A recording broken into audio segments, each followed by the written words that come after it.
the final paragraph of the third chapter of the book called Breath,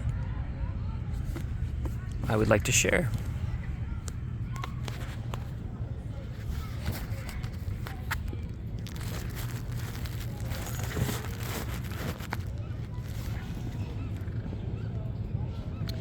It's the third night of nasal breathing, of the nasal breathing phase of the experiment, and I'm sitting up in bed reading, taking slow and easy breaths through the nose. I'm not breathing this way out of some constant adult conviction, as Catlin wrote. I'm doing it because my lips are taped shut. Catlin suggested tying a bandage around the jaw at night, but that sounded dangerous and difficult, so I opted for another technique, which I'd heard about months earlier from a dentist who runs a private practice in Silicon Valley. Dr. Mark Burhan had been studying the links between mouth breathing and sleep for decades and had written a book on the subject. He told me that mouth breathing contributed to periodontal disease and bad breath and was the number one cause of cavities, even more dangerous than sugar consumption, bad diet, or poor hygiene. This belief had been echoed by other dentists for 100 years and was endorsed by Catlin too. Burhan also found that mouth breathing was both a cause of and contributor to snoring and sleep apnea. He recommended his patients tape their mouths shut at night. The health benefits of nose breathing are undeniable, he told me. One of the many benefits is that the sinuses release a huge boost of nitric oxide, a molecule that plays an essential role in increasing circulation and delivering oxygen into cells. Immune function, weight, circulation, mood, and sexual function can all be heavily influenced by the amount of nitric oxide in the body. The popular erectile dysfunction drug sildenafil, known as the commercial name Viagra, works by releasing nitric oxide into the bloodstream, which opens the capillaries in the genitals and elsewhere.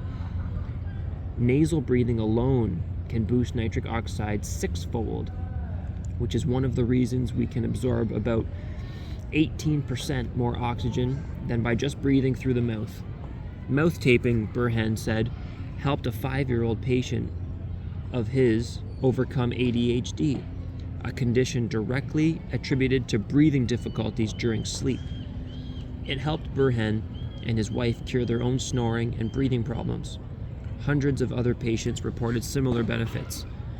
The whole thing seemed a little sketchy until Ann Kearney, a doctor of speech-language pathology at the Stanford Voice and Swallowing Center, told me the same. Kearney helped rehabilitate patients who had swallowing and breathing disorders. She swore by mouth taping. Kearney herself had spent years as a mouth breather due to chronic congestion. She visited an ear, nose, and throat specialist and discovered that her nasal cavities were blocked with tissue. The specialist advised that the only way to open her nose was through surgery or medications. She tried mouth taping instead. The first night, I lasted 5 minutes before I ripped it off, she told me. On the second night, she was able to tolerate the tape for 10 minutes. A couple of days later, she slept through the night. Within 6 weeks, her nose opened up. It's a classic example of use it or lose it, Kearney said. To prove her claim, she examined the noses of 50 patients who had undergone laryngectomies, a procedure in which a breathing hole is cut into the throat. Within 2 months to 2 years, every patient was suffering from the complete nasal obstruction. Like other parts of the body, the nasal cavity responds to whatever inputs it receives. When the nose is denied regular use, it will atrophy. This is what happened to Kearney and many of her patients, and to so much of the general population. Snoring and sleep apnea often follow. Keeping the nose constantly in use, however, trains the tissues inside the nasal cavity and throat to flex and stay open. Kearney Burhen and so many of their patients healed themselves this way, by breathing from their noses all day and all night. How to apply mouth tape, or sleep tape as it's also called, is a matter of personal preference, and everyone I talked to had their own technique. Burhen liked to place a small piece horizontally over the lips. Kearney preferred a fat strip over the entire mouth. The internet was filled with suggestions. One guy used 8 pieces of inch-wide tape to create a sort of tape goatee. Another used duct tape. A woman suggested taping the entire lower half of the face. To me, these methods are ridiculous and excessive. Looking for an easier way, over the next few days I conducted my own experiments with blue painter's tape, which smelled weird, and Scotch tape, which crinkled. Band-aids were too sticky. Eventually, I realized that all I or anyone really needed was a postage stamp size piece of tape at the center of the lips.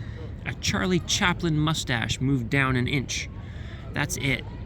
This approach felt less claustrophobic and allowed a little space on the sides of the mouth if I needed to cough or talk.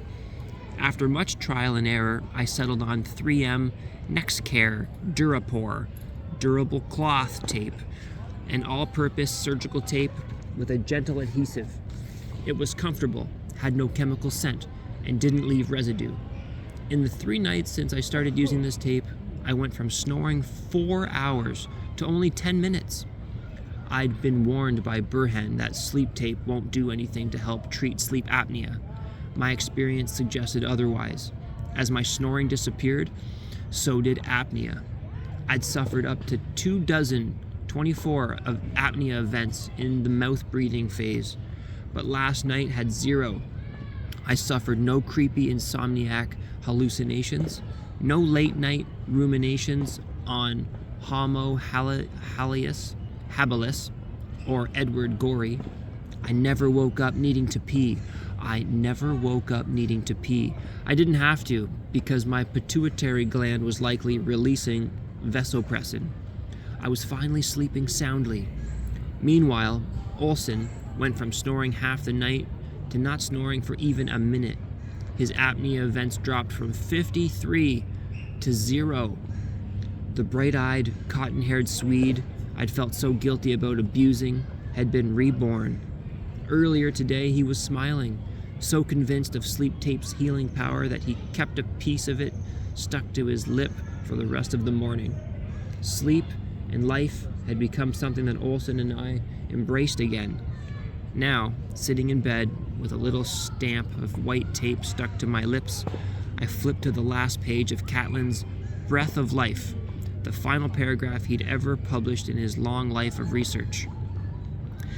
And if I were to endeavor to bequeath to posterity the most important motto which human language can convey, it should be in 3 words: shut your mouth, where I would paint and engrave it in every nursery and on every bedpost in the universe.